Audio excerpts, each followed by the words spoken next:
दर्शक हो, आता पाहणार आहोत एक सविस्तर बातमी। राष्ट्रीय शैक्षणिक धोरण 2020 ची माहिती सर्व शिक्षकांना व्हावी या उद्देशाने जिल्हा शिक्षक आणि प्रशिक्षण संस्था वेळापूर यांच्या वतीने सध्या सोलापूर जिल्ह्यात प्रशिक्षण सुरू आहे। या प्रशिक्षणाच्या चौथ्या टप्प्यास प्रारंभ झालाय। हे प्रशिक्षण 10 मार्च ते 15 मार्च या कालावधीत होत आहे। हे प्रशिक्षण डाएटचे प्राचार्य जितेंद्र साळुंखे यांच्या मार्गदर्शनाखाली सुरू आहे। समन्वयक म्हणून डॉक्टर प्रभाकर बुधारम हे कार्य करीत आहेत। महानगरपालिका शिक्षण मंडळाचे प्रशासन अधिकारी गिरीश पंडित यांच्या नियंत्रणाखाली सोलापूर शहरातील विडी घरकुल येथील राष्ट्रमाता इंदिरा शाळा आणि महानगरपालिका कॅम्प शाळा येथे प्रशिक्षण सुरू झालंय। राष्ट्रमाता इंदिरा शाळेमध्ये सुरू असलेल्या या प्रशिक्षणामध्ये वैशाली मेलगिरी यांचं मार्गदर्शन लाभलं। या प्रशिक्षणात ज्ञानेश्वर गरड, प्रशांत साठे, सविता नवगिरे, संजय कुलकर्णी, सुलोचना मुनाळे, गुरुनाथ धुम्मा आदी मार्गदर्शन करत आहेत।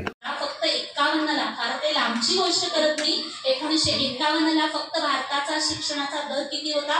18% आणि आज तो आलेला आहे 77%।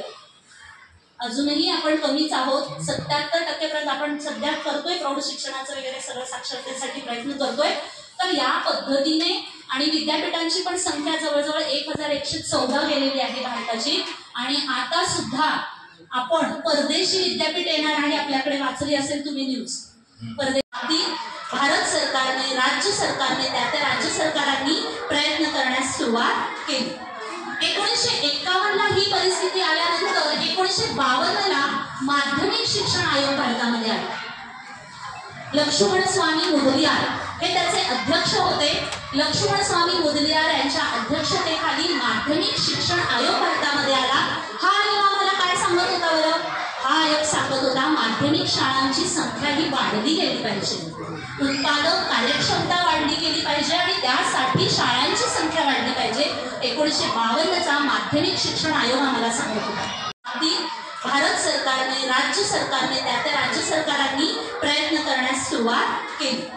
1951 ला ही परिस्थिती आल्यानंतर 1952 ला माध्यमिक शिक्षण आयोग भारतामध्ये आला। लक्ष्मण स्वामी मुदलियार हे त्याचे अध्यक्ष होते।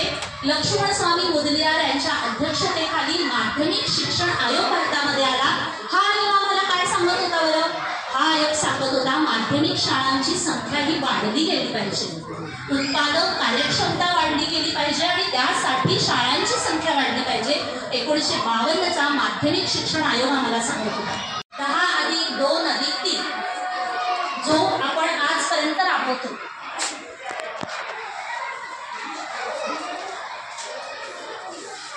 हा कृतीबंध आम्हाला कोठारी आयोगाने सांगितला आणि हा जो कोठारी आयोग होता त्या कोठारी आयोगाने 10+2+3 म्हणजेच काय? 10 म्हणजे पहिली ते 10वी आणि 2 11वी 12वी आणि 3 ग्रॅज्युएशनचे 3 वर्ष। या पद्धतीने या कोठारी आयोगाने आम्हाला सांगितलं आणि 1968 ला पहिलं राष्ट्रीय शिक्षण धोरण आमच्या समोर आलं।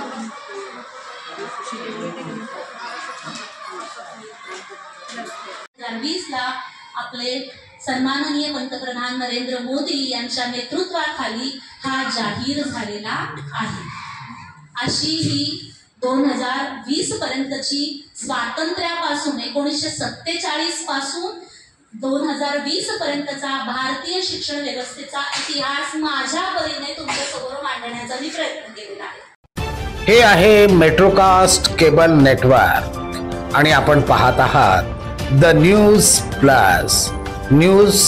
प्लस बरच काही।